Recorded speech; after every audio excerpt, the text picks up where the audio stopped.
messieurs, bonsoir, bienvenue. Merci de nous rejoindre et de choisir Canal Algérie à la bonne heure, comme chaque mardi et mercredi de 15 h à un peu plus de 16 h, depuis peu. En tout cas, je suis ravie de vous retrouver avec toute l'équipe et comme à chaque fois, plusieurs invités répondent présents à notre invitation. Ils nous font le plaisir d'être avec nous et parmi nous pour justement parler de plusieurs sujets et débattre de plusieurs thématiques. Et bien aujourd'hui, nous allons commencer par parler de l'une des plus belles mosquées d'Alger. Il s'agit de Jama' Seyida, donc démolie en 1831. Eh bien, nous en parlons cet après-midi avec un collègue, un ami et aujourd'hui invité. Il s'agit de Khaireddine Khaldoun, vous connaissez, réalisateur, donc animateur, artiste également. Eh bien, il est accompagné cet après-midi de Akli Zaki, qui est étudiant en architecture et tous les deux vont justement nous parler de deux projets qu'ils viennent de concrétiser en rapport bien évidemment avec Jama' Seyida. En tout cas, un beau sujet, je pense, plein de belles découvertes cet après-midi avec nos deux invités. Et en parlant d'architecture, justement, une nouvelle rubrique vous est proposée à partir d'aujourd'hui.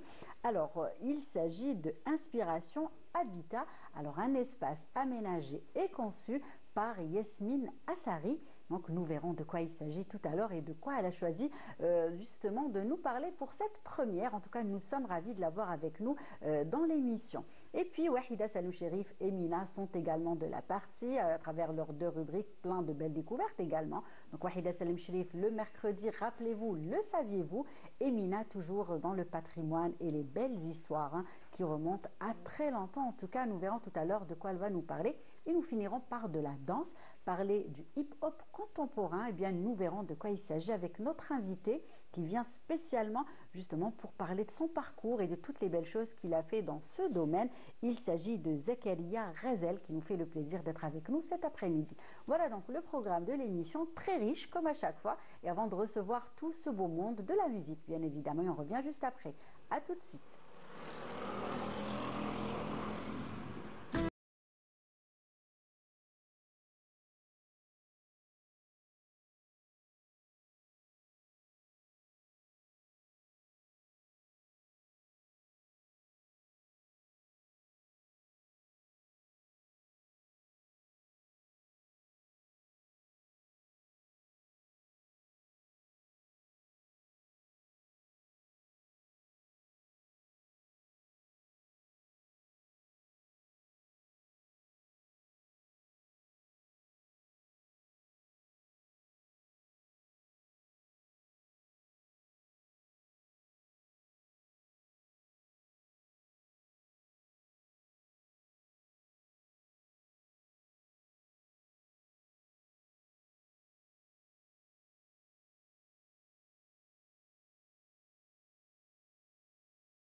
Mademoiselle Algérie fait Gina de temps soleil et justement on parlait déjà avec les invités, on disait qu'on avait la chance d'avoir du soleil, d'avoir un beau pays, d'avoir une belle capitale et tout le monde était d'accord bien évidemment et il est temps de présenter justement mes invités parce qu'on les a accueillis en musique, commencer par les dames, hein. Désolé messieurs.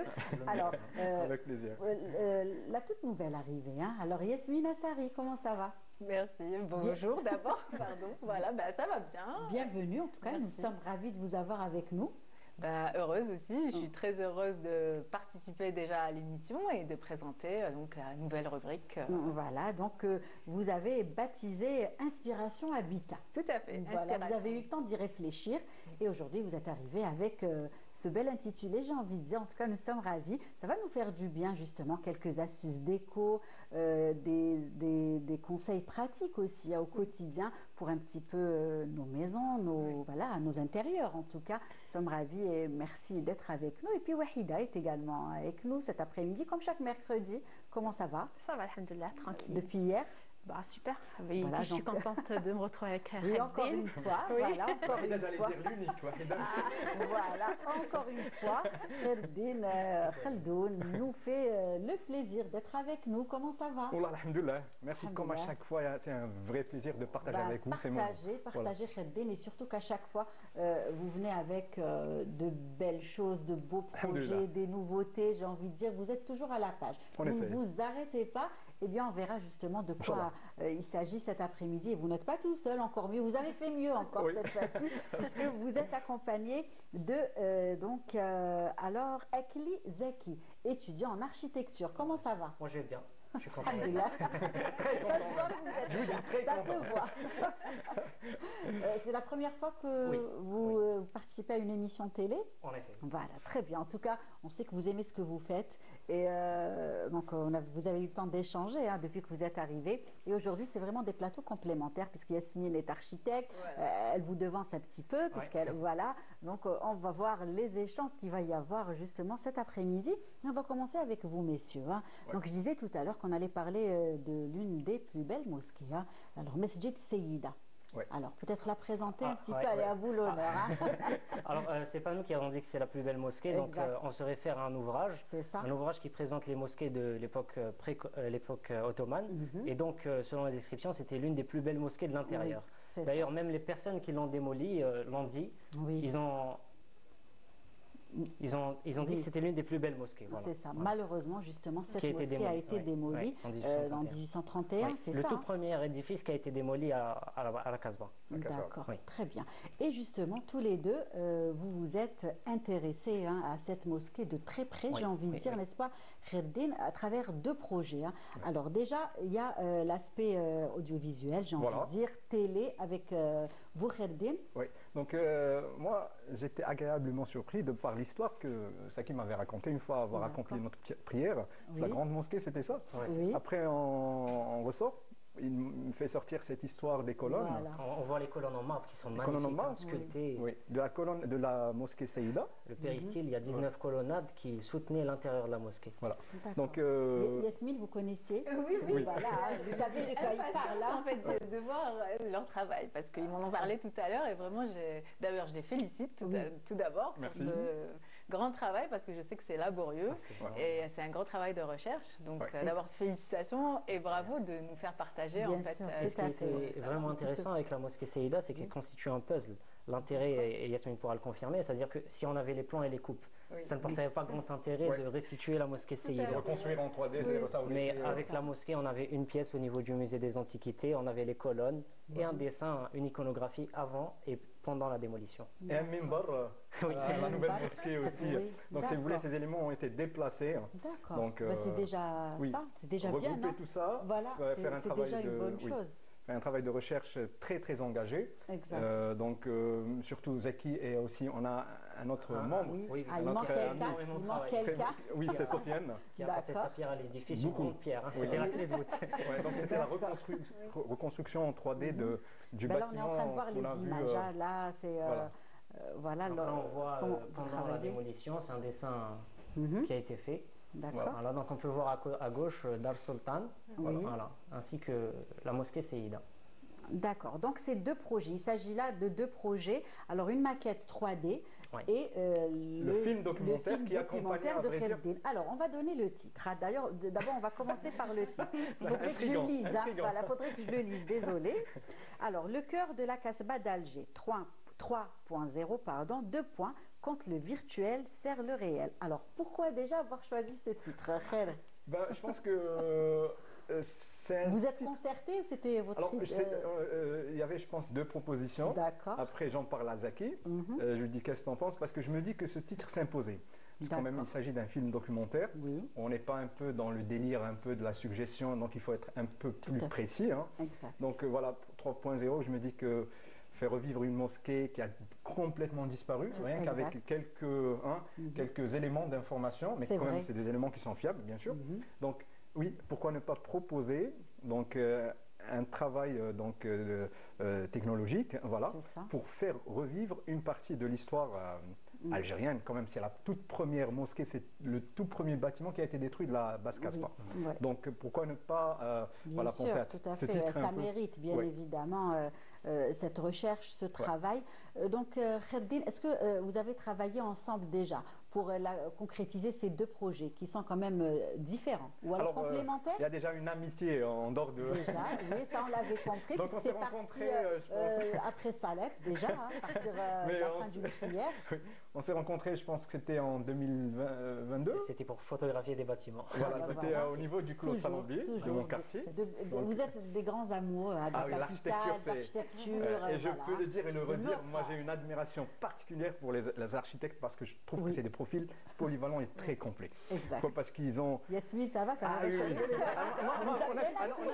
Moi, honnêtement, Oui, très bien. Vraiment. Franchement, on ne pouvait pas mieux faire. Non, non, Ah oui, vraiment, parce que j'adore. moi, au final, quand on parle d'architectes, ils ne se limitent pas à leur domaine. Oui, À vrai dire, exact, tout à fait. Ils touchent très souvent à d'autres domaines. Justement, c'est ce que Et- disait Yasmine Oui. tout à l'heure, hein, Et- qu'elle était vraiment polyvalente et qu'elle touchait à Et tout. ça, c'est, Voilà, je me c'est dis ça. que, subhanallah, Imam Nadouah, c'est, Exact. c'est fou comment ils peuvent être très, très, très flexibles et ils sautent d'un domaine à un autre C'est vrai. avec beaucoup de perfection. Voilà. Exact, très Donc- bien. On passe, avant de continuer, bien sûr, à te parler de ce documentaire, on va parler de la maquette 3D. Oui. Alors, comment s'est fait ce travail? Alors c'est une question très intéressante. Comme je le disais tout à l'heure, le travail consistait à faire un croisement entre les différentes sources. D'accord. Donc on a essayé de voir entre le rapport qui a été fait avec les fouilles archéologiques en 2011, il me C'est semble. ça. Voilà, donc les récentes fouilles archéologiques. Et on avait donc un ouvrage qui traitait de Alger à l'époque ottomane avec des plans. Et donc vraiment la source pour Jama' Seyyida, bon, on parle spécifiquement de Seyyida, mais notre reconstitution s'est concentrée sur tous les édifices publics de la basse Casbah. Donc on a Dar D'accord. Sultan, le palais de la Jnina, Oui. on a Jama' Seyyida, Jama' al-Kbir. Voilà. D'accord. Donc on s'est concentré sur les édifices publics, les Et la bâtiments, mosquée Kchawa, voilà, et la la mosquée première Kchawa. Mosquée Kchawa. Kchawa, c'est ça. Voilà, voilà. Et avant sa conversion en cathédrale, puis sa conversion en mosquée. Voilà. C'est ça. Donc on a fait un travail de croisement entre les sources. Et avec Seyyida, ce qui est intéressant, c'est que vous l'avez vu tout à l'heure, on a un dessin pendant la démolition qui nous donne énormément d'informations et avant la démolition. D'accord. Et on a un dessin avec le minaret qui est resté seul dans la ville parce qu'il n'a pas été démoli. Il y a une histoire qui est très intéressante et d'ailleurs on la raconte dans le documentaire. C'est que de 1831 à 1832, le minaret est resté seul dans la ville comme ça. Ne dévoile pas le Parce Ne que spoil pas. ne dévoile pas le 3.0. Je rigole. D'accord, oui, mais ouais, c'est très intéressant. Ouais. Oui. Donc, On l'intérêt se de dit, voilà, comment se fait-il justement Ouais. qu'il soit resté hein? Donc l'intérêt de notre travail, c'était de poser cette question. Qu'est-ce C'est qui ça. s'est fait sur cette place? Pourquoi est-ce qu'on Voilà. a démoli cette mosquée? Exact. Heureusement qu'on avait Monsieur Wahes, qu'on peut Oui. citer, qui était une source Oui. très fiable. J'imagine très que fiable, vous très avez eu aussi recours à des Oui, historiens, oui, peut-être oui. des chercheurs, hein, pour... Monsieur Wahes, qui est lui-même voilà. historien de l'architecture, C'est qui a ça. une thèse qui se nomme Le Forum et l'Informe, et D'accord. qui a travaillé sur toute l'époque. Vraiment, c'est une Voilà. encyclopédie. C'est quelqu'un qui a lu tout ce qui est possible de lire, possible Ah oui. d'imaginable de lire. Vraiment. Il a une réponse à toutes À tout. les C'est ça. questions. Source intarissable. Ah bah écoutez, c'est On avait de la chance d'avoir ouais. parmi nous. Voilà. Vraiment on le salue pour son engagement aussi. Bien sûr. Quand même, parce que- quand ça parle de patrimoine, ça parle de l'identité, ça parle Exact. de l'Algérie, et ça c'est Et avoir des un sources- sacré. Et puis ça, surtout, et avoir c'est un des travail sources de- fiables, c'est un travail tellement tout ça. gratifiant et c'est un Oui. travail de l'ombre. On peut le qualifier de savant soldat, vraiment. Je crois Oui. l'admiration qu'on a pour lui, il Tout faut le à fait. souligner. Et je disais, c'est toujours bien d'avoir une source fiable, c'est Ah oui, très ah oui, ah oui, important ah oui, ah oui. quand on fait ce genre de travail, ce Oui, genre oui. de En recherche. Parlant de sources, Ouais. en parlant de sources, on n'a pas voulu faire dans le fantasme ou dans le Exact. romantisme. Ça veut dire C'est qu'on a ça. essayé de faire un travail qui reconstitue. Oui, Seulement, à des moments, il peut manquer des données, mais il ne faut pas trop s'éloigner de la réalité C'est et ça. représenter telle qu'elle a été. Voilà, exact. c'était un des objectifs de notre Parce travail. que c'est une autre forme de préservation et de sauvegarde du Bien patrimoine. sûr, tout à fait. Très souvent, avant, il y avait tout ce qui était matériel, donc tout ce qui est écrit, manuscrit. Exact. Mais maintenant, c'est une autre forme, c'est de reconstruire peut-être Bien en 3D ou de préserver le construit, le bâti d'aujourd'hui. C'est ça. Et, Il y a un terme Exact, qu'on avait on sait pas. utilisé, c'est qu'on a immatérialisé ce qui a été une fois matériel. Exact. Et ça, Ouais. c'est important. oui, ça a c'est- beaucoup de retombées. D'ailleurs, Ouais. notre travail, il pourra Bien être sûr. utilisé dans plein de... Tout à fait, Voilà. tout à fait. Pas justement à des invitations télé, mais ça va plus loin. C'est pour ça que vous êtes là cet après-midi. Justement, est-ce que par exemple ce travail, vous pouvez le présenter à votre école, puisque vous êtes étudiant en Alors, je architecture, préfère que ce soit et elle qui en pourra parle, parce que- servir, voilà, pourra servir aux prochaines générations. écoutez, Pourquoi déjà, pas? je Je pense pense que oui, la réponse est claire. C'est un peu dans la Je me continuité. permets de répondre à votre place. Non, quoi. non, Voilà. c'est... Alors pour moi, c'était prévisible. C'est ça. Donc que Zaki et Sofiane, donc malheureusement Sofiane aujourd'hui ne fait pas partie qui de a la fait un partie. très grand travail. Oui, qui a fait un Oui, on l'a vu à Ouais. travers les images. Les images, que vous oui. avez apportées. Donc oui, c'est une continuité à vrai dire. Et Exact. aujourd'hui, je pense que Zaki et Sofiane sont en train de traiter ça dans leur sujet De mémoire. de mémoire. Voilà, c'est donc ça. oui, C'est à ça que je voulais arriver. c'est quelque chose de très passionnant. En tout cas, moi Exact. qui ne suis pas architecte, Oui, je me dis que ils ont de la chance. c'est ça. Pas parce que tout, et surtout quand on touche au patrimoine, c'est, Oui. je vois On veut plus autrement, s'arrêter. je vois autrement les choses. On apprécie Vraiment, plus, oui, on apprend beaucoup On apprend aussi. beaucoup. Et, oui. C'est ça. Et justement, on va revenir à l'audiovisuel, notre domaine. Hein. On s'est bien calé en architecture. Ouais. Donc voilà, parlez-nous un petit peu du doc, comment justement, voilà, comment, La démarche et tout. Voilà. Donc pour cette fois-ci, donc mener un projet, C'est pas une première pour vous. c'est pas une première, Frérot, hein. mais la D'accord. démarche est Et toute nouvelle pour moi. voilà. Pourquoi? Parce que je reviens sur, à vrai, je reviens pas, je suis C'est à ça. l'instant T, donc l'évolution des choses et les petits couacs des choses, hein, et les moments où ça ne va pas aussi. Donc on vit le documentaire, à vrai dire. J'ai Exact. vécu le documentaire. Donc on s'est dit, quand on a parlé la toute première fois, moi et Zaki, on s'est dit on va faire le documentaire dans un esprit de télé-réalité, donc, et on va D'accord. découvrir les choses. C'est Donc, ça. et on filme les séquences, on filme Super. toutes les séquences en temps réel, à vrai dire. Ouais, Donc, à l'exception de certaines informations qui ne peuvent être qu'avec des illustrations, on est d'accord. Très bien. On parlait toujours de Mesjid Seyida et c'était Khero qui justement parlait de cette nouvelle approche hein, Ouais. concernant ce documentaire. Donc, je disais que voilà, donc on vivait l'évolution des choses C'est donc, ça. du projet. Donc, on a à la base le projet de la numérisation, donc de la mosquée et ses alentours, du moins pour les bâtiments les plus importants. Et puis, penser aussi à garder les séquences, donc filmer et tout, ça. et imaginer la suite. Oui, Donc exact. c'est une vraie aventure humaine, avant qu'elle ne soit pour moi peut-être professionnelle ou autre chose. Donc voilà, le documentaire se construisait. Donc, C'est ça. en fur et à- voyant, voilà, au fur et à mesure, on va en suivant dire, le projet. Très Voilà. bien. Et il a été diffusé, il va Donc, bientôt être non. diffusé. Est-ce que le travail est fini? Justement, vous en êtes où? Alors, écoutez, donc la diffusion c'est pour demain, Inch'Allah. Ah, voilà. Donc, Voilà. d'une Demain. pierre deux coups, on a fait cet Voilà. après-midi. Parce que très souvent, on invite, depuis cette nouvelle saison, on invite les collègues pour parler et annoncer Merci justement beaucoup, leurs en tout cas. émissions, le retour pour cette Merci nouvelle beaucoup. saison. Et voilà, l'occasion s'offre à vous, j'ai envie de dire, Voilà. cet après-midi. Donc la diffusion c'est pour demain à partir de 22h. Voilà. Donc voilà, ça va, le film documentaire revient sur les plus forts moments donc, du projet. Voilà. Très C'est bien. ça donc on était en immersion et ça. voilà, et on découvrait les choses. Et moi j'apprenais beaucoup. Voilà, Oui. contrairement à Zaki et à Sofiane, Oui. eux qui sont étudiants en architecture, C'est ça. pour moi, j'apprenais, j'essayais de faire un effort déjà, parce que le documentaire nous incite à avoir un maximum Bien d'informations sûr, pour tout à fait. pouvoir Beaucoup de déterminer recherches. le mode de traitement aussi, comment Exact. on traite le sujet, C'est ça. voilà, et d'avoir la chance de vivre ces moments avec Zaki et Sofiane. C'est Voilà.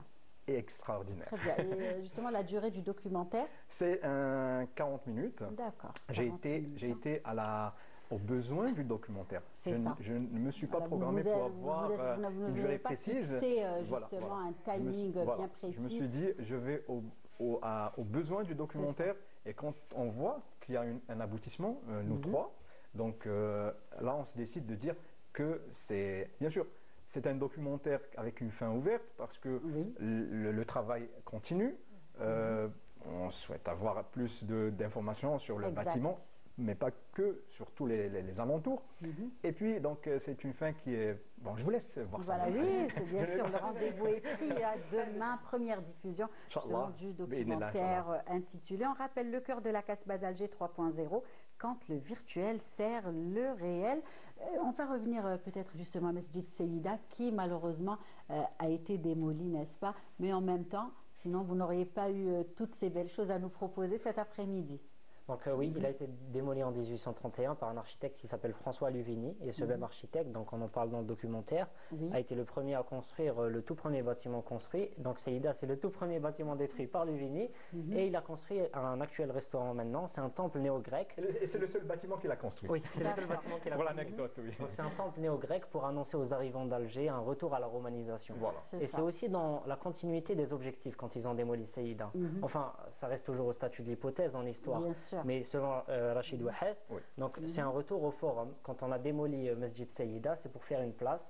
Et c'est une pratique qui est commune dans les villes européennes, de faire une place qui fait office de forum. Et qui fait face à la mer aussi, c'est ça le... Et puis surtout, et que c'était un objectif militaire. Voilà. Très bien. Et aussi ce qu'on peut dire, c'est que même ceux qui l'ont détruit ont regretté et ont déclaré dans des livres, dans des ouvrages qu'ils avaient regretté justement la démolition. La plus belle mosquée, voilà. Comme quoi ils le reconnaissent. Très bien. En tout cas, de belles histoires. Wahida, Écoute, moi je suis impressionnée, j'adore la Casbah. J'essaie d'imaginer et j'ai hâte de découvrir le documentaire demain. Et puis j'essaie d'imaginer 22h. Oui, je vais être au rendez-vous et dormir bébé et tranquillement. Voilà, bien me concentrer. Mais en fait, ce qui est impressionnant, c'est l'énergie de Zeki qui est jeune et qui essaie de nous raconter l'histoire avec 3.0, c'est un peu notre génération, enfin la génération, pas notre génération actuelle qui est vraiment connectée. Et maintenant, on ne va pas vraiment vers des livres. Certains, ils ne vont pas vers des livres, il faut être honnête, ils vont vers tout ce qui est digital. Et puis, vous allez trouver l'astuce, c'est vraiment extraordinaire. Et moi, pourquoi pas un jour, Inch'Allah, Lilia, on va les inviter pour nous parler d'un projet, d'un musée 3.0 où ils vont reproduire tous les édifices qu'on a perdus et qu'on essaie d'imaginer. Exact. Et justement, j'imagine qu'il y a eu beaucoup de déplacements sur le terrain. Énormément. On ne faisait que ça. Déjà, apprécier les... Et ce qui est intéressant avec la réalité augmentée, c'est qu'on prend des vidéos et on essaye de faire un placement, Yasmine peut-être une notion. Donc après la modélisation, ce qui est intéressant, c'est qu'on peut superposer les deux calques. Le bâtiment historique avec sa position exacte. Donc on a fait les allers-retours pour faire... c'est les ajustements, les réflexions, on revoit les choses... Parfois, on se dit, on a des doutes, donc on revoit un petit peu les sources et pour être précis dans le travail. Les informations, les schémas. On a la chance de revenir sur un site millénaire, surtout avec les fouilles archéologiques. Exact. C'est toujours un plaisir d'y aller. C'est un vrai travail de recherche. Vraiment, voilà. Parce que vous êtes vraiment investi en temps, en énergie. Depuis combien de temps vous avez consacré justement? Depuis l'été, donc environ juin. Ah voilà, juin, oui. 6 mois, on va dire presque. Oui, ça mérite, j'ai envie de dire. Ça mérite. Et justement, c'est ce qui valorise, et c'est ce qui va valoriser encore plus votre travail, j'imagine. On essaie, pourquoi? Parce que, pourquoi je disais tout à l'heure que c'est avec une petite fin ouverte, pourquoi? Parce que le travail continue. Donc le travail de la préservation du patrimoine est très très important. En filigrane, on verra à peu près les avancées technologiques qui montrent les différentes façons de numériser notre patrimoine. C'est ça. Et puis de comment raconter autrement l'histoire. Et quand on parle d'architecture, les architectes sont parmi nous aujourd'hui, donc on parle forcément de l'homme et de sa pensée, de sa réflexion, du moment. Donc là où touche aussi. Et puis ce qui est intéressant, comme on dit, ce qu'une civilisation peut, l'architecture le montre. Donc on a nos plus grands édifices. Le palais de la Djenina qu'on va montrer, c'était le cœur politique. Et d'ailleurs toute la rue, c'était le centre économique, politique. Vraiment, c'est le cœur d'Alger. C'est pour ça qu'il a été ciblé en oui. L'intention ne peut pas être cachée. On est bien d'accord. Donc l'intention était de détruire ce cœur. Et puis, je me dis, donc on suppose, un centre pour un centre, oui, le ralliement militaire. Ralliement militaire et détruire une partie de l'identité algérienne. Exact, exact, malheureusement. En tout cas, très belle aventure, de belles histoires que vous avez racontées. On va continuer, ça va être dans la continuité, puisque Yasmine aussi, justement, a de belles histoires à nous raconter aujourd'hui pour cadrer, justement, avec Khairo et Zeki. Elle a choisi de parler de la Casbah, exceptionnellement aujourd'hui. Merci beaucoup. Voilà. Oui, quel cadeau. on a tenu à ce qu'il y ait des échanges cet après-midi. Non seulement, en fait, vous abordez le sujet de la Casbah, donc il y avait vous, et il y avait aussi l'anniversaire, le 70e anniversaire du déclenchement de la guerre. Donc du coup, moi, je voulais un peu aborder comment l'architecture, en fait, de la Casbah a pu être utile et a permis, comment plutôt, voilà, elle a été utilisée pour justement utiliser son rôle en fait dans la révolution, dans la révolution algérienne. Donc, je ne sais pas si on a des images là. Oui, donc déjà, vous avez un support image pour bien évidemment commenter et expliquer comment ça se faisait et tout ce qui a pu se faire. Allez, une carte. Oui, très bien. Donc là, on voit en fait le tissu très dense de la Casbah. Donc, on peut très facilement déduire que c'est vraiment un tissu où il y a des labyrinthes, des rues sinueuses qui s'entremêlent, les maisons accolées les unes aux autres. Et d'ailleurs, ça permettait en fait aux combattants à l'époque non seulement de se cacher, de se faufiler, et de ne pas être attrapés par les colons. Et les terrasses, en fait, vu qu'il y avait une juxtaposition de maisons, donc en balcon, donc il y avait un point de vue, en fait, on pouvait vraiment dominer, voir l'ennemi arriver, mais en même temps, en fait, se faufiler et une terrasse à une autre. Voilà, c'est ça, se déplacer d'une terrasse à une autre sans forcément être vu. Exact. Et voilà, là il y a une autre photo. C'est très, voilà, donc en fait, les terrasses sont vraiment en balcon, on peut dire, ou en escalier. Donc vraiment, on pouvait passer d'une terrasse à une autre. On pouvait sauter et voilà, passer de l'une à l'autre. Et puis, on utilisait aussi ces terrasses pour envoyer des signaux, parfois juste en étendant un linge d'une couleur spéciale. Quelle poésie, quel génie regardez, mais quelle poésie, quel génie de l'implication de tout le monde. Oui. En fait, l'implication de tout le monde vient justement du fait que c'est un tissu dense. Donc, si je peux me permettre l'intervention, en parlant des terrasses, on peut parler d'un des principes de l'architecture moderne. Quand le Corbusier a visité la Casbah d'Alger, c'est la toiture terrasse. Oui, la cinquième façade. Exactement. La terrasse avant n'était pas un espace de vie. Et c'est grâce à justement la Casbah, l'inspiration de la Casbah, justement, c'est devenu un des principes du mouvement moderne a été pris de la Casbah d'Alger. Oui, c'est ça. Tu as bien raison. C'est ça. Et donc, aussi, en fait, de la terrasse, on pouvait accéder à la maison avec les petites ouvertures qu'il y a. Mais en fait, pourquoi en fait, la Casbah jouait un rôle prédominant dans la guerre d'Algérie? C'est parce que non seulement donc, sa configuration était très ingénieuse, il faut le dire et le rappeler, parce que en fait, sa construction, vraiment, elle respecte la topographie du terrain. Et le site créé à la ville. La colline, André Ravero, c'est ça. Et même, voilà, la typologie des maisons, parce que parfois, dans les maisons, vraiment, on a des chambres qui sont ni rectangulaires, ni carrées, ni autres. Ils ont la forme... Oui, tout à fait, pour ne rien perdre. Oui. On a donc les patios pour l'aération, la ventilation, et c'est aussi un espace de vie communautaire. Et ça permettait aussi la sécurité, c'est-à-dire on avait les enfants qui jouaient à l'intérieur et tout, et les petites fenêtres à l'extérieur permettaient de voir l'inconnu arriver, ou l'ennemi, voilà, durant la guerre. On a aussi les puits, d'ailleurs on le voit dans la bataille d'Alger. Oui, les puits qui servaient aussi de cachette, en fait. C'est un film qui revient déjà, qui met en valeur la Casbah. Et j'aimerais dire, en fait, que ce tissu très dense, justement, a donné naissance à cette société qui était vraiment très... comment, je trouve pas mes mots, en fait, vraiment... Il y avait une convivialité. Oui, la convivialité, en fait, c'est-à-dire que pour eux, c'était tout à fait normal d'accueillir les moudjahidines, de les cacher, de leur donner à manger, de les abriter. Voilà, il y avait une vraie cohésion sociale. Voilà, cherchez mes mots. Voilà. Donc, ça se faisait naturellement et ça s'est beaucoup fait, bien évidemment. Ah oui, vraiment. Et donc, on avait aussi les cachettes. Là, on voit bien une petite cachette dans la Casbah. Donc, de par leur architecture et leur mitoyenneté, donc parfois, on avait des murs mitoyens où il y avait un espace. Donc ça a été ça permettait de cacher justement certaines choses. Et les femmes étaient toujours complices, hein, celles qui habitaient les maisons. Mais même au niveau des terrasses, c'était l'espace pratiquement des femmes. Donc voilà, elles étaient complices. Et même au niveau, moi personnellement, ma grand-mère était couturière et elle a participé avec mon grand-père à la guerre d'Algérie. Elle cousait des fonds de poche et tout ça, en fait, où on pouvait cacher des choses et on ne voyait pas. C'est d'elle que je tiens l'histoire des signaux et des draps. Voilà. C'est beau, c'est beau. Là aussi, on reconnaît un petit peu les intérieurs. Hein. Oui. Alors là, en fait, c'est une cachette. Voilà. Et c'est très ingénieux parce que comme on a le revêtement de sol qui est en carrelage, en céramique, en zénith, c'est-à-dire que la trappe, elle est vraiment au niveau des joints. Donc on ne la voit pas, on ne peut pas la deviner. Bon, on ne voit pas la trappe, mais voilà. Bon, moi je suis du domaine, voilà, donc je peux savoir. C'est ça, je pense que tu as pu voir toi aussi. Donc une fois que la trappe est remise, vraiment ça passe inaperçu. C'est très difficile de pouvoir retrouver ça. Et voilà. En fait, aussi, à la Casbah d'Alger, on a aussi des souterrains qui ont aussi participé. Des passages cachés. Des passages cachés. Et on a vraiment des passages secrets. Par exemple, le Palais Moustapha Pacha. C'est-à-dire qu'on pouvait justement aller d'un endroit à un autre tout en se faufilant. Il y avait les souterrains qui emmenaient vers le port. Et au niveau du Palais Moustapha Pacha, d'ailleurs que j'invite tout le monde à aller visiter, qui est un très beau musée, il y avait un passage secret entre lui et Dar Sof. Que j'ai moi-même vu à une certaine époque. Maintenant, il est fermé. D'accord. Tu as eu de la chance. Oui, vraiment. Voilà, donc vraiment la Casbah d'Alger, c'est un joyau architectural et urbanistique.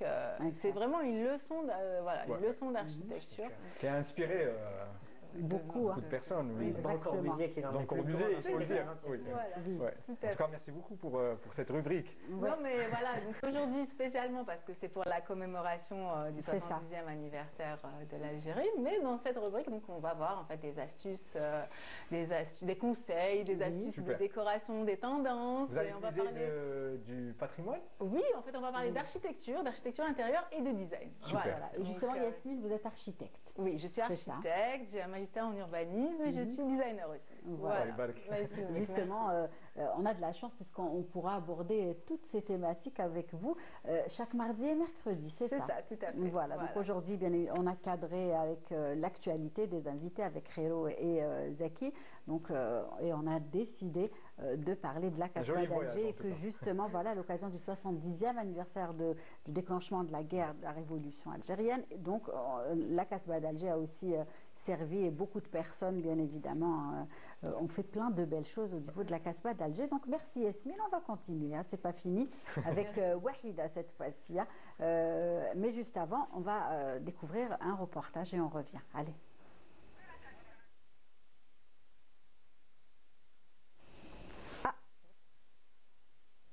Reportage par reportage. Donc il s'agissait d'un reportage justement sur la Casbah d'Alger cette fois-ci. Merci encore une fois.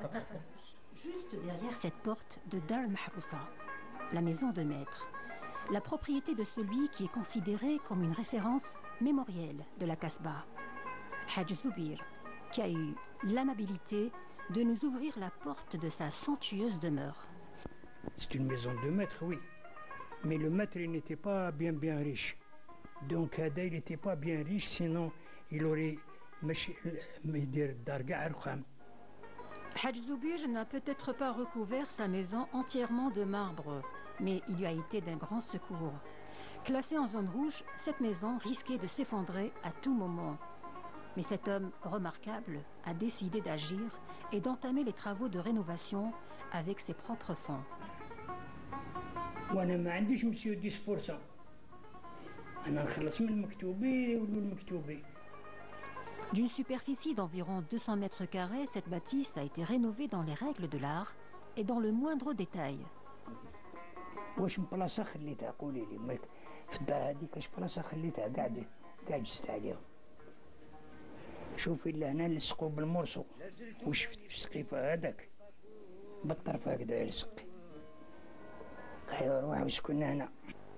Les travaux de rénovation qui ont débuté en 1998 ont été interrompus et reconduits juste après le séisme de 2003. Supervisant lui-même le chantier de rénovation, Hadj Zoubir a pu, grâce à sa détermination et sa persévérance, accélérer le rythme des travaux. La rénovation n'aura duré que 8 mois. Et c'est ainsi que les éléments fondamentaux de l'architecture de cette maison ont été maintenus. الدكانة والصدار بيت الصابون الحمام البير الجب la terrasse et bien entendu المنزه où les chants du Cha'bi animaient autrefois les soirées inoubliables des Kasbadji.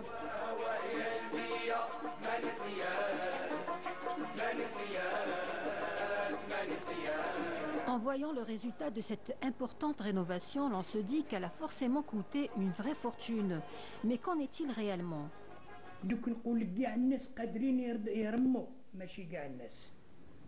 Ça coûte très cher. Tarmim, ça coûte كتر من البنيان. Si on veut, le gros, il a été fait. Mais les maisons hadouma, ils n'ont pas besoin de maçons. C'est des restaurateurs, c'est de la rénovation. Il y a des écoles de rénovation. Il y a des formateurs. À sa construction, la Kasbah comptait 1700 maisons, alors qu'aujourd'hui, il n'y reste que 600. Parmi elles, Dar al-Mahrousa de Hadj Zoubir, une maison accueillante qui a toujours ouvert ses portes aux visiteurs.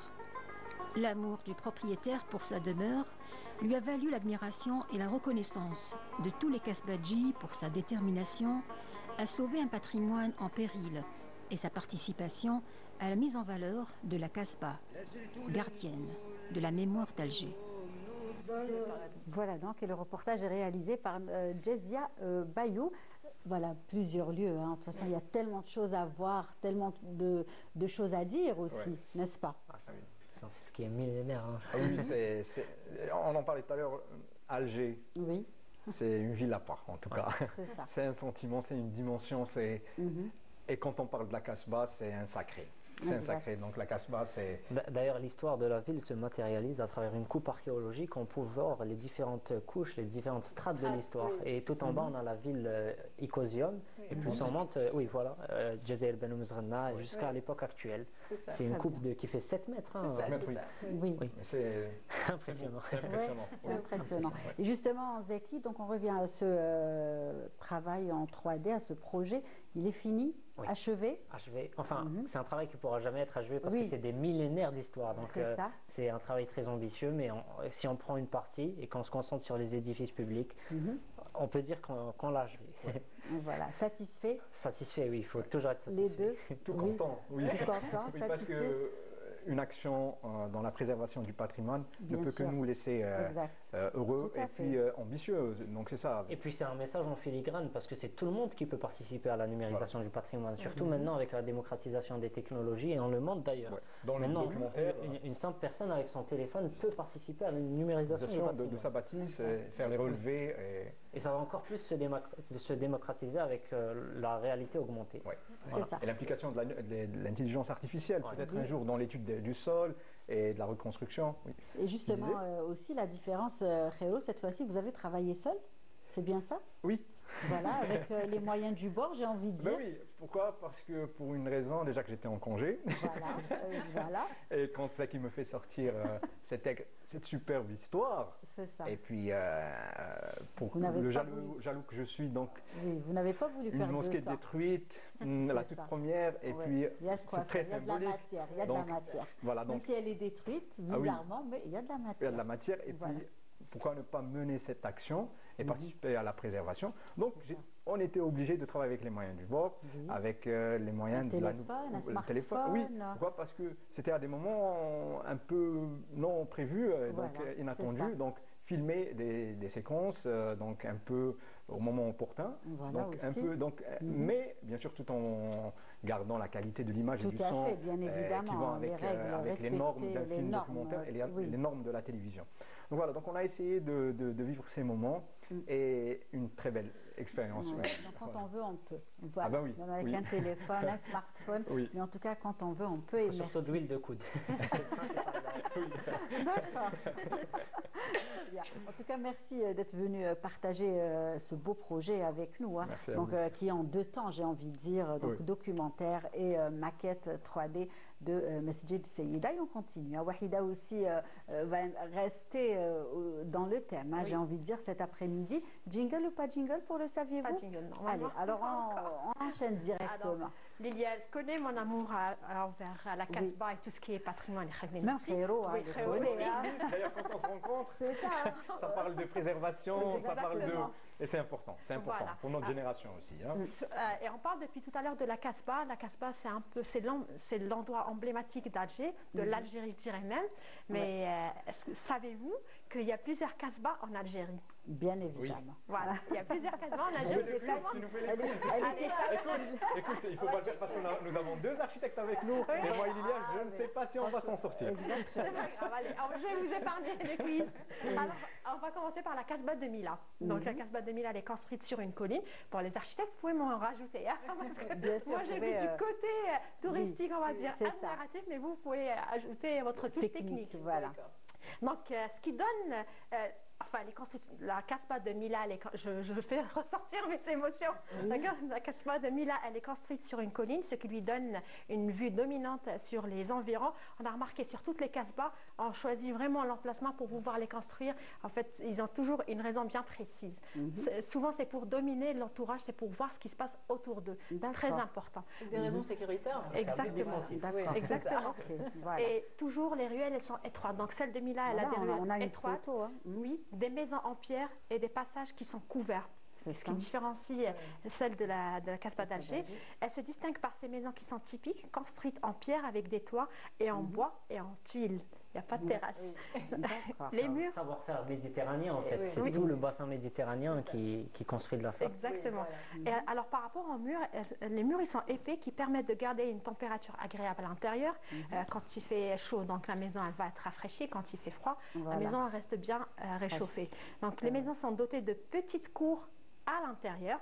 Donc vraiment, eux aussi. Certaines structures présentent les influences romaines et islamiques, telles que les arches et les colonnes. On trouve beaucoup d'arches et beaucoup de colonnes quand on est en train de voir sur l'image. Voilà.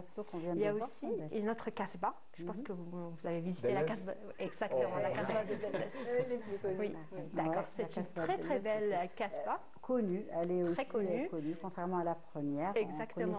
En fait, dès qu'on y accède, on a vraiment la baie de Delles. C'est la Casbah de Delles? Oui, ça c'est une autre. Oui, c'est la Casbah de Delles, mais après je vais vous. Non, non, ça c'est Mila. Ça c'est Mila, pardon. Ça c'est Mila, toujours. Alors là, c'est une petite fontaine d'eau fraîche. Donc elle passe tout au long de la Casbah de Mila. Et puis les enfants ils peuvent se rafraîchir. Et on peut utiliser l'eau, bien sûr, elle est potable et elle est vraiment fraîche.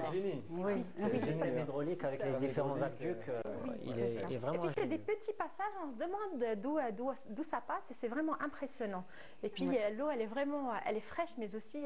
Et puis comme vous l'avez dit, on a l'avantage de la colline, donc on utilise la gravité pour circuler l'eau. Exactement, elle est située vraiment au milieu de la Casbah. Donc il faut y aller vraiment au cœur de la Casbah de Mila. Donc je reviens à la Casbah de Delles, un joyau historique situé à la ville côtière de Delles. Donc sur les hauteurs de la ville. La coquette, c'est ça, c'est ça. Oui, la coquette. Elle offre une vue sur la mer Méditerranéenne. D'ailleurs, dès qu'on y accède, voilà la vue qu'on a. On y est. Voilà. Alors, son architecture, elle reflète un mélange de styles, influencé par les différentes époques. Ces ruelles, elles sont étroites aussi, conçues pour ralentir d'éventuels assaillants et pour faciliter la circulation de l'air. Ces maisons sont faites de pierre et de chaux avec des toits en tuiles rouges. En fait, on remarque de chaque Casbah, ils ont une façon de construire, une façon différente. Là, on a des tuiles, à la Casbah de Delles, on a des tuiles rouges avec des petites maisonnettes. Ces maisons, elles sont faites de pierre, comme on a dit. Cette architecture traditionnelle est bien adaptée au climat méditerranéen, parce qu'on choisit vraiment les matériaux selon l'emplacement de la Casbah et selon le climat, effectivement, Lilia. Les maisons sont dotées de petites cours à l'intérieur et de terrasses offrant une ventilation naturelle.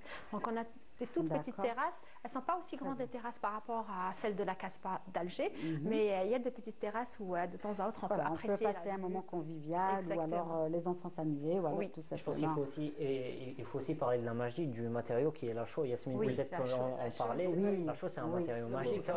Récemment, il y a eu un papier de la première université au monde qui parlait des propriétés autoréparatrices de la chaux. Ça veut dire qu'elle a des propriétés qui permettent de s'auto-reconstruire. La plasticité. C'est pour eux déjà. C'est pour ça que le béton romain a une durabilité de plusieurs millénaires et c'est aussi le cas peut-être de la Casbah d'Elles. C'est ça. Et c'est pour ça que ça dure aussi longtemps. Peut-être le fait d'avoir bien choisi les matériaux de construction, ce qui fait qu'ils ont des matériaux locaux. Oui, c'est vrai que j'allais le préciser vraiment à la fin parce que toutes les Casbahs ont été construites avec des matériaux 100% algériens, c'est des matériaux locaux de chaque.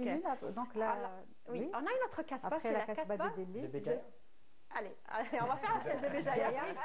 Exactement, la Casbah de Béjaïa, donc qui est construite sur une colline aussi, qui offre une vue panoramique sur la mer Méditerranéenne et la baie de Béjaïa. Elle a été restaurée, donc elle a été fermée durant des années. Ensuite, là, c'est la réouverture depuis quelques temps. On peut visiter, on peut vraiment découvrir les maisons qui sont principalement construites avec des pierres locales et de la chaux, encore une fois. Je pense qu'on utilise la chaux lorsqu'on est face à la mer. Vous m'en direz. Peut-être pour bien sauvegarder les maisons. Elles sont souvent résistantes aussi à l'humidité. Oui, voilà, c'est ça. Et elles sont aussi blanchies à la chaux. J'essaie de comprendre la technique. Peut-être que c'est pour faire beau et peut-être que ça dure plus longtemps. Je me dis si. C'est pour ça qu'Alger a le nom de ville blanche.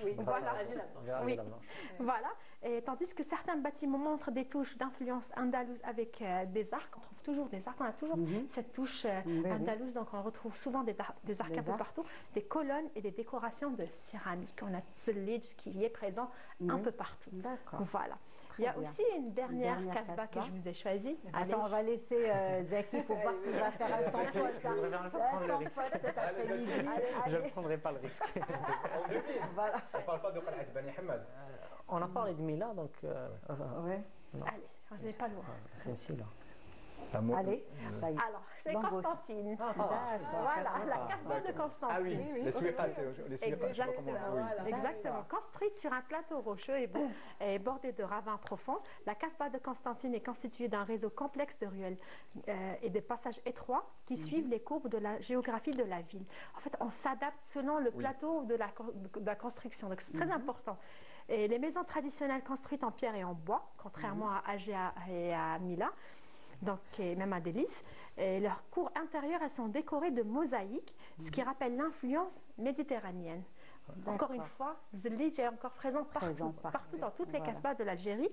Les balcons sont sculptés en bois, c'est ce qui différencie des autres Casbahs. Voilà. Et les portes anciennes ajoutent une touche et un charme à l'ensemble des maisons. Donc on retrouve la différence entre les autres Casbahs, c'est les balcons qui sont faits en arc et aussi les portes qui sont en bois, qui sont vraiment sculptées. Voilà. Très bien. J'ai essayé de partager avec vous ces... Voilà, surtout de là, la photo, elle est magnifique. Et puis, il faut savoir que le pont, il relie la Casbah à la nouvelle ville. En fait, on a un peu... On va parler un peu artistiquement. Ah oui, c'est une poésie. Voilà, une poésie, c'est un peu avance, man, qui fait que maintenant, comment le monde évolue. Et ça traverse le rumel qui traverse le rocher, c'est impressionnant. C'est très beau. Et vraiment, j'invite tous les téléspectateurs à aller visiter la Casbah et à partager avec nous ces bons moments et de belles photos, pourquoi pas. Très bien, en tout cas... J'ai remarqué une chose, je ne sais pas si peut-être les architectes ils peuvent en témoigner. Donc généralement les Casbahs, c'est sur des collines qu'on les construit. Oui, toujours. Exactement. Quel génie. Quel génie, et puis d'aplatir comme ça les parties. Exact. C'est généralement des villes intramuros avec des murailles et des portes. Voilà. Alger est connu pour ses portes. Et puis ils s'adaptent vraiment, ils épousent vraiment la topographie du lieu. Quel génie. Voilà, c'est vraiment de l'ingéniosité d'avoir justement consacré cette rubrique aux différentes Casbahs que nous avons et bien sûr des lieux à visiter. Ben, merci. Comme à chaque fois, on se régale avec Wahida. On vous dit, donc on va dire au revoir aussi à Yasmine. Merci pour cette première. Merci d'avoir cadré, j'ai envie de dire, et d'avoir fait plaisir à nos invités. Donc, merci à vous aussi. Merci à vous. On se retrouvera la semaine prochaine, bien évidemment, avec des conseils design, architecture et tout. Wahida, la semaine prochaine. Bon week-end et très heureuse de découvrir le projet. Un bon week-end les filles et puis je serai ravie de vous retrouver la semaine prochaine. Et on continue pour accueillir nos prochains invités en musique comme à chaque fois et on revient. Allez.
Mise à l'honneur cet après-midi à travers ces lieux, à travers ces musiques, ces mélodies, ces groupes également. Et on continue, ce n'est pas fini puisque deux invités nous ont rejoints. Bint Dara, j'ai envie de dire. Mina, ça va? Ça va.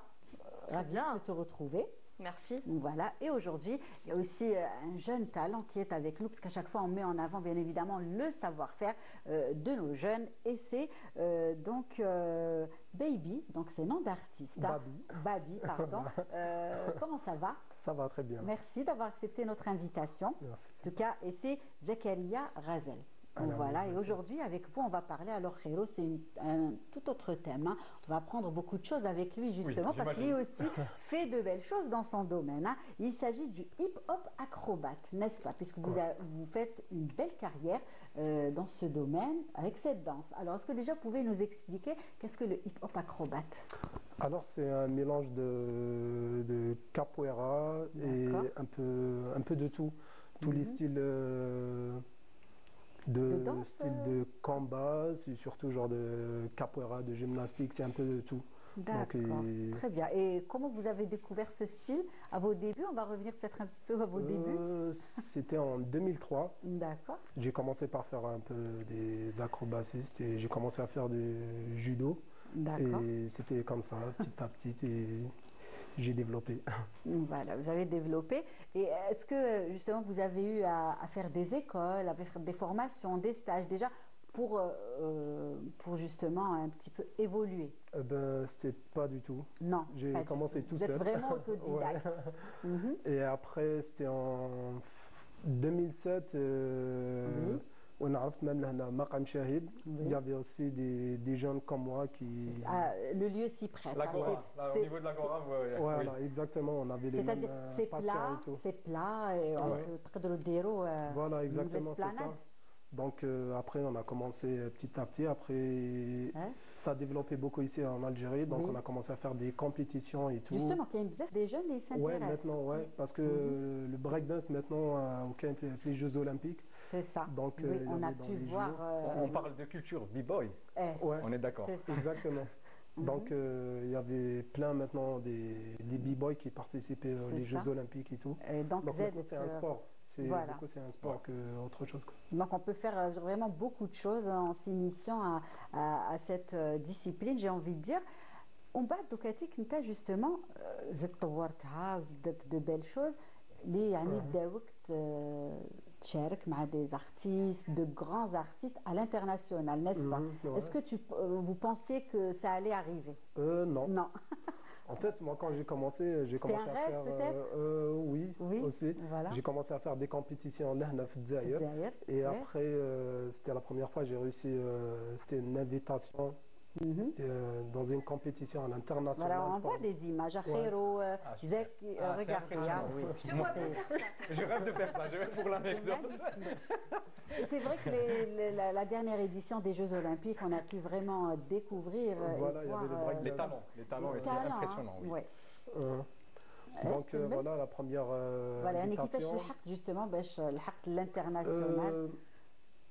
C'était beaucoup du temps et des entraînements. C'est ça, j'imagine.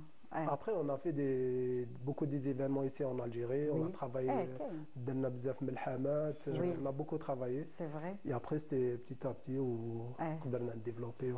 C'est ça, et justement, puisque justement là on venait de découvrir Hadi L'Khra, je ne sais pas où l'Eshta, à l'occasion du 70e anniversaire. C'était très très beau. Et la coupole, un beau spectacle. Donc, tu as dit le Malhamat, c'était en 2011, 2012, 2009 aussi. C'était pareil, la même chose qu'ils ont fait la coupole. C'est ça. Ouais, on a fait beaucoup de spectacles comme ça. Très bien. Et aussi, ça vous a conduit à l'international. Exactement. Vous avez aussi dansé, j'ai envie de dire, ou fait des chorégraphies pour des artistes algériens, à l'étranger, de grandes scènes aussi. Exactement. Et justement, j'imagine que tu l'as d'autres danseurs, des Algériens ou pas, il y a un échange des choses. Peut-être plus de défis aussi. Exactement, ça m'est arrivé à l'époque quand j'ai commencé, il y avait des danseurs que ils chauffent sur internet et tout. Et ça m'est arrivé aussi où j'ai fait des compétitions contre eux et voilà donc voilà. Vous vous attendiez pas à un tel succès, à un tel parcours. En tout cas, nous sommes ravis de le partager. Il y a un terme qu'ils utilisent lors des compétitions, les battles. J'adore ça. Quand ils se confondent. Alors j'ai toujours rêvé de faire ça, mais au premier mouvement, je vais tomber.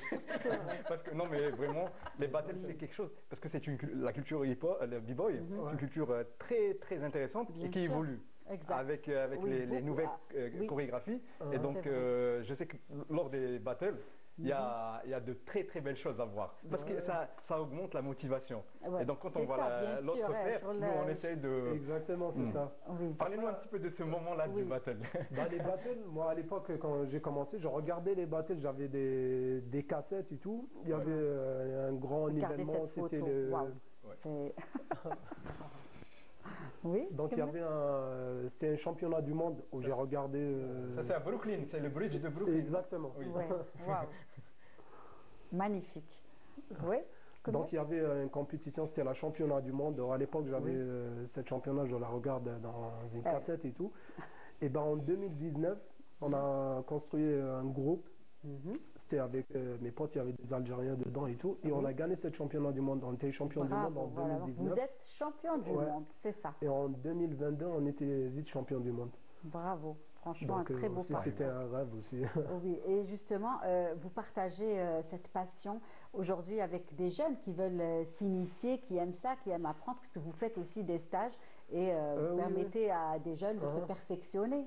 Oui, je travaille avec des compagnies et on faisait des spectacles partout dans le monde et tout.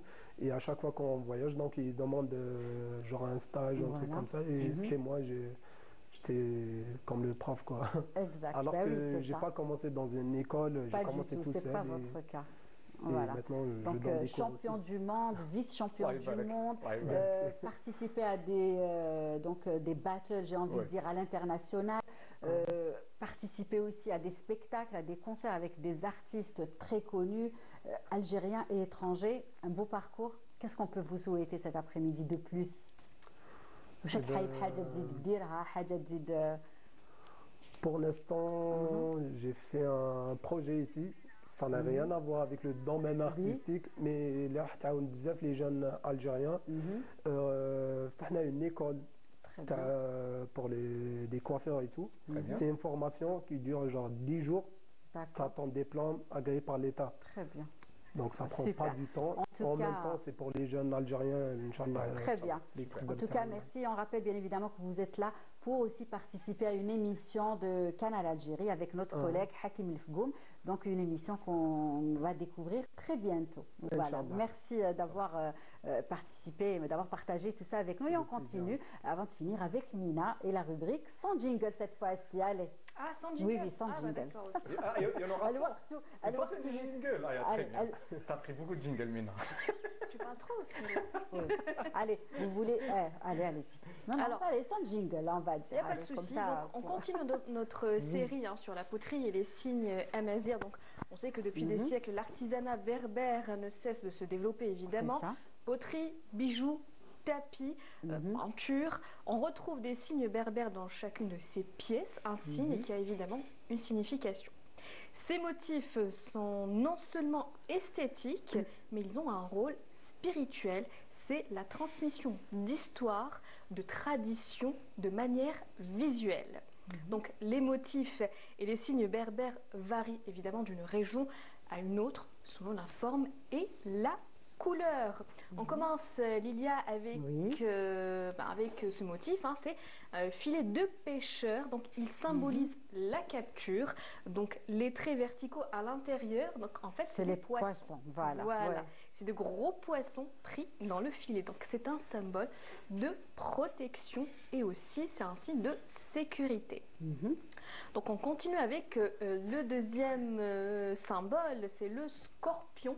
Donc le scorpion qu'on va découvrir tout de suite.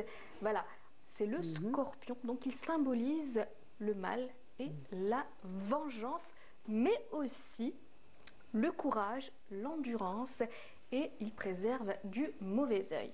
D'accord. Donc ça, c'est pour le scorpion. On continue avec le tabouret. Donc là, c'est le tabouret. Donc il symbolise l'amour au sein du foyer et la solidarité. Et en fait, là, ce qu'on voit sur les côtés, ça représente l'homme et la femme. Donc c'est la sécurité au sein du foyer. On continue avec le carbe ou le peigne. Donc c'est un symbole de créativité associé évidemment au tissage. Il représente le monde, l'équilibre et l'ordre. On continue avec un arbre frêne cette fois-ci. Donc les feuilles de cet arbre servent de nourriture au bétail, et les femmes y pendaient à l'époque des amulettes justement pour la fécondité.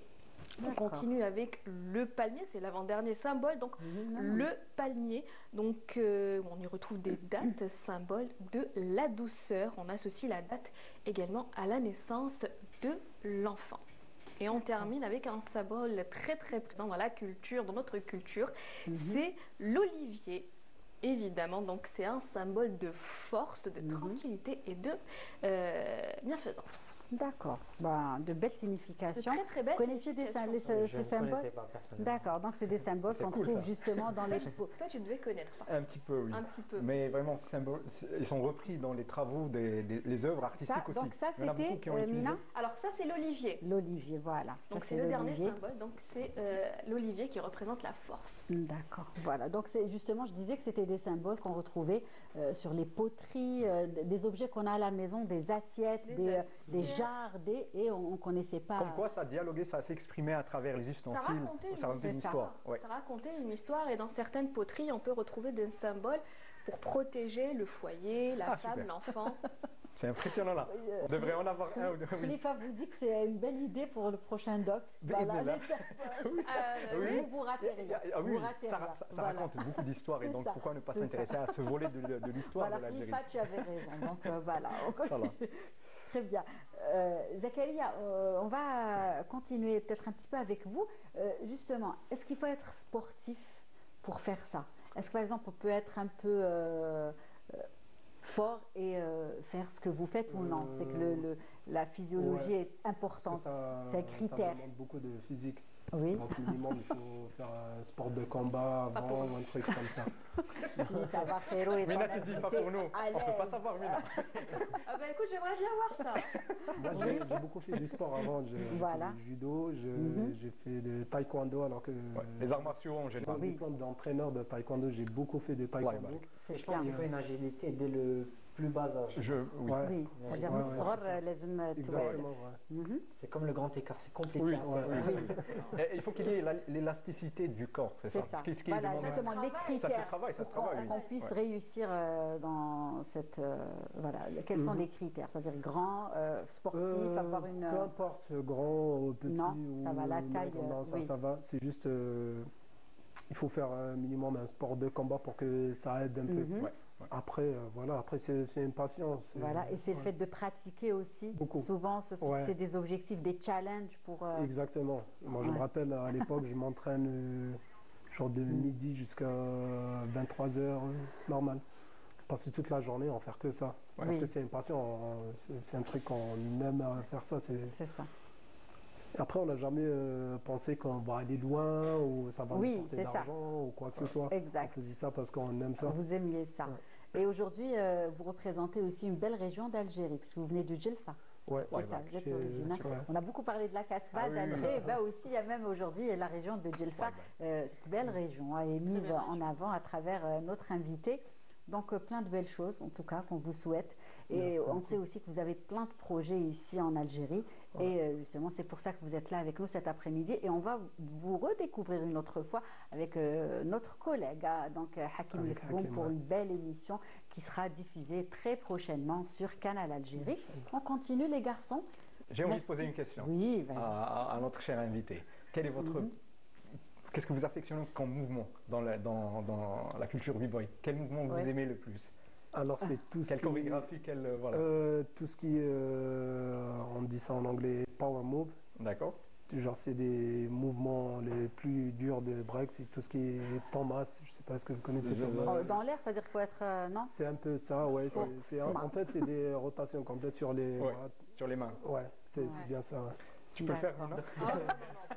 On essaie? Peut-être dans une autre vie, mais là, non, je sais bien. Et est-ce qu'on peut faire ça aussi comme amateur, c'est-à-dire juste s'initier, passer du temps? Oui, ça peut. Ça peut, hein, on peut. Voilà, donc il ne faut pas forcément être... Vous ne laissez pas travailler, les garçons. Hein. Très bien. C'est noté en tout cas. Zakaria Arzel, merci, Razel, pardon, Baby, Babi. Voilà, merci d'avoir accepté notre invitation. Mina, on se retrouvera la semaine prochaine avec grand plaisir, comme à chaque fois. Khero, merci beaucoup. C'était un challenge pour moi aujourd'hui de vous voyez durant toute l'émission et ça va, j'ai pas fait d'erreur, j'ai tenu le cap.